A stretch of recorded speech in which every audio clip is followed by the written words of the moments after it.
Hi friends, இன்றைக்கி நம்ம சேனலில் பார்க்க போகிற வீடியோ என்னென்னா 2024 கன்னட சினிமாவில் வெளிவந்த ஒரு ஹிட் கொடுத்த மூவியான கேடிஎம் திரைப்படத்தை பற்றி பார்க்க போகிறோம். வாங்க வீடியோக்குள்ளே போகலாம். இந்த திரைப்படத்தில் ஹீரோவாக பார்த்தீங்கன்னா தீக்ஷித் ஷெட்டி நடிச்சிருக்காரு. ஹீரோயினாக பார்த்தீங்கன்னா காஜல் குண்டா நடிச்சிருக்காங்க. சஞ்சனா மற்றும் சில பிரபலங்கள்லாம் அந்த படத்தை நடிச்சிருக்காங்க. இந்த திரைப்படம் பார்த்திங்கன்னா ஒரு ரொமான்ஸ் ட்ராமா மூவி. படத்தோட டேரக்டர்னு பார்த்திங்கன்னா அருணா அவர்கள் தான் அந்த படத்தை இயக்கியிருக்காங்க. படத்துக்கான ஐஎன்டிபிள் கொடுத்துருக்காங்கன்னா 10க்கு 7.1 ரேட்டிங் கொடுத்துருக்காங்க. அதுக்கப்புறம் வந்து இந்த திரைப்படத்தை இந்த வருஷம் கன்னட லாங்குவேஜில் 2 தேட்டருக்கே ரிலீஸ் பண்ணியிருந்தாங்க.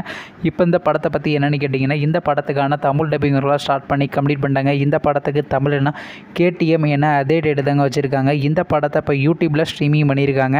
நெட்ஃப்ளிக்ஸ் மூவிஸ் தமிழ் என்ற யூடியூப் சேனலில் ஸ்ட்ரீமிங் பண்ணியிருக்காங்க. நீங்கள் இந்த படத்தை பார்க்கணும் மறக்காமல் எல்லாரும் போய் பாருங்கள். மற்றும் தீக்ஷித் ஷெட்டி அவர் நடித்து வெளிவந்த திரைப்படத்தில் உங்களுக்கு எந்த படம் ரொம்ப பிடிச்சிருந்துச்சுனோ, மேலும் இது போன்ற தமிழ் டப்பிங் சம்மந்தமான அப்படின்னா மறக்காம நம்ம சேனலையும் சப்ஸ்கிரைப் பண்ணிட்டு மேலே உள்ள பெல் ஐக்கனை கிளிக் கொடுத்து ஆள் கொடுங்க. அப்போ தாங்க நாங்கள் போகிற ஒரு வீடியோ உடனுக்குடன் நோட்டிஃபிகேஷனாக வரும். தேங்க்ஸ் ஃபார் வாட்சிங். நெக்ஸ்ட்டில் சந்திப்போம். பை.